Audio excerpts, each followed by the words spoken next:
अस्सलामुअलैकुम future business tycoons. Welcome to commerce Wala. मैं हूं आपका दोस्त सर कॉमर्स वाला। पिछली वीडियो में हमने एक्सपेंसेस और इनकम को रिकॉर्ड करने का तरीका सीखा था। आज की वीडियो में हम अरे हाँ हफ्सा बोलो।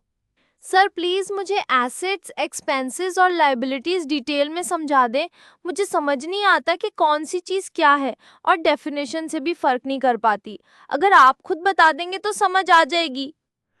चलें फिर आज एसेट्स, एक्सपेंसेस और लायबिलिटीज को इन डेप्थ देखते हैं और सीखेंगे कि बिजनेस के एसेट्स कौन-कौन से हैं, एक्सपेंसेस कौन-कौन से हैं और लायबिलिटीज कौन-कौन सी हैं।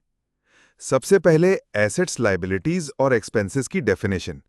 इस पर हम पहले बात कर चुके हैं अपनी अकाउंटिंग इक्वेशन वाली वीडियो में, तो अगर आपने हमारी वो वीडियो नहीं देखी हो तो पहले वो देख लें ताकि आपको बेहतर तरीके से चीजें समझ आ सकें। हफ्सा बच्चे, एसेट्स की दो टाइप्स हैं, एक करंट, दूसरे नॉन करंट। करंट एसेट्स वो होते हैं जिनकी useful life with in 1 year होती है, यानी साल के अंदर अंदर वो इस्तेमाल हो जाते हैं।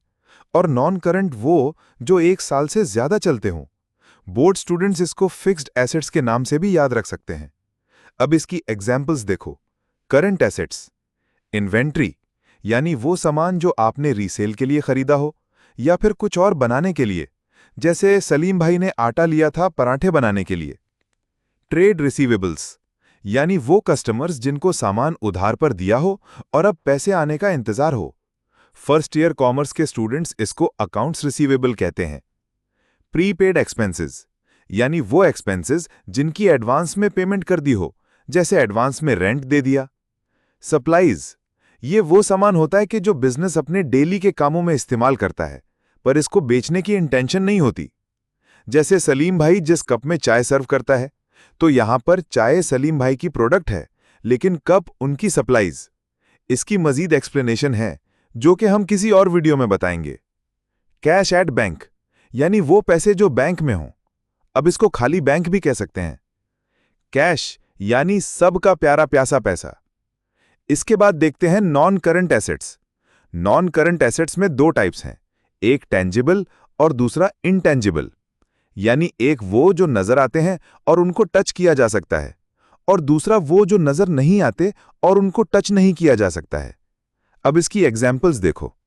टेंजिबल नॉन करंट एसेट्स जैसे land and building, furniture, fixture, equipment, computer, motor vehicle.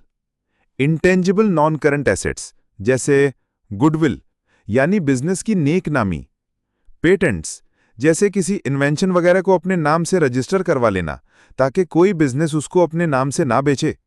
Copyright, जैसे अपनी बुक्स, म्यूजिक वगैरह को कॉपीराइट करवा लेना ताकि कोई आपकी इजाजत के बगैर उसे यूज ना करे। ट्रेडमार्क, जैसे अपने लोगो वगैरह को प्रोटेक्ट करने के राइट्स, ताकि कोई आपका लोगो लगाकर या आपका नाम इस्तेमाल करके अपनी चीज ना बेच सके। अब इसके बाद देखते हैं लायबिलिटीज को। लायबिलिटीज की भी दो ही टाइप्स हैं, करंट और नॉन करंट। करंट वो जो साल के अंदर अंदर पे करनी हो और नॉन करंट जो साल के बाद पे करनी हो। इनको शॉर्ट टर्म लायबिलिटीज और लॉन्ग टर्म लायबिलिटीज भी कहा जाता है।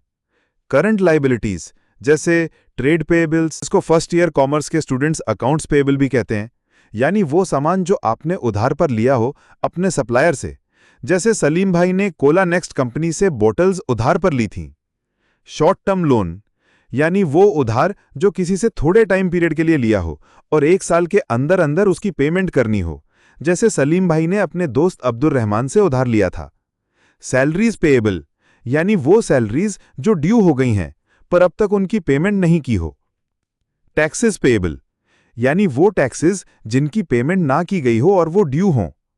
अनअर्न्ड रेवेन्यू, यानी वो इनकम जिसके अगेंस्ट अभी सर्विसेज ना दी हो और एडवांस में उसकी पेमेंट रिसीव कर ली हो, तो वो बिजनेस की लायबिलिटी होती है। अब देखते हैं नॉन करंट लायबिलिटीज। लोन्स, यानी जो लोन 1 साल से ज्यादा की मुद्दत के लिए लिया हो, चाहे वो किसी बैंक से लिया हो या किसी और इंस्टीट्यूशन से या फिर किसी शख्स से। मॉर्गेज, यानी सामान गिरवी रखवाकर लोन लेना किसी से। बॉन्ड्स पेएबल, इसका ताल्लुक कंपनियों से होता है और यह भी एक तरह का लॉन्ग टर्म लोन होता है कंपनियों के लिए। इसकी मजीद एक्सप्लेनेशन हम अपनी किसी और वीडियो में करेंगे। अब आते हैं एक्सपेंसेस पर। एक्सपेंसेस को हम 3 कैटेगरीज में डिवाइड कर सकते हैं। एक है ऑपरेटिंग, दूसरा नॉन ऑपरेटिंग और तीसरे हैं कॉस्ट ऑफ गुड्स सोल्ड। अब एक एक करके इन सब को देखते हैं। सबसे पहले ऑपरेटिंग एक्सपेंसेस। ये वो खर्चे होते हैं जो बिजनेस को चलाने के लिए करने जरूरी होते हैं कि इनके बगैर बिजनेस नहीं चलेगा, जैसे रेंट, यूटिलिटीज, इंश्योरेंस वगैरह। दूसरे नॉन ऑपरेटिंग। ये वो होते हैं जिनका ताल्लुक बिजनेस के मेन कामों से नहीं होता है, जैसे लोन लिया, अब उस पर इंटरेस्ट देना है, या कोई एसेट बेचा, उस पर लॉस हुआ। आखिर में कॉस्ट ऑफ गुड्स सोल्ड यानी COGS। ये वो खर्चा है जो सीधा प्रोडक्ट से जुड़ा होता है। समझो, अगर आप मैन्युफैक्चरर हैं यानी पराठे बनाने वाला, तो ये खर्चा है बनाने का, और अगर आप ट्रेडर हैं यानी आटा बेचने वाला, तो ये खर्चा है खरीदने का। दोनों केसेस में ये एक्सपेंस डायरेक्टली प्रोडक्ट से जुड़ा होता है। एग्जाम्पल्स के साथ समझें, जैसे परचेजेस, सप्लायर से सामान खरीदना, कैरेज इनवर्ड्स, सामान दुकान तक लाने का खर्चा। अगर आप ट्रेडर हो तो ये दोनों आपके लिए कॉस्ट ऑफ गुड्स सोल्ड है। इसी तरह मैन्युफैक्चरिंग वेजेस यानी प्रोडक्ट बनाने वाले वर्कर्स की मजदूरी। शॉर्टकट समझो, जितना खर्चा प्रोडक्ट के ऊपर हुआ वही कॉस्ट ऑफ गुड्स सोल्ड है। समझ गई हफ्सा? बनाओ या खरीदो, प्रोडक्ट पर जो खर्चा हुआ वही कॉस्ट ऑफ गुड्स सोल्ड है। दूध का दूध, पानी का पानी। सर ये बात नहीं समझ आई, क्या मतलब मैन्युफैक्चरिंग और ट्रेडिंग?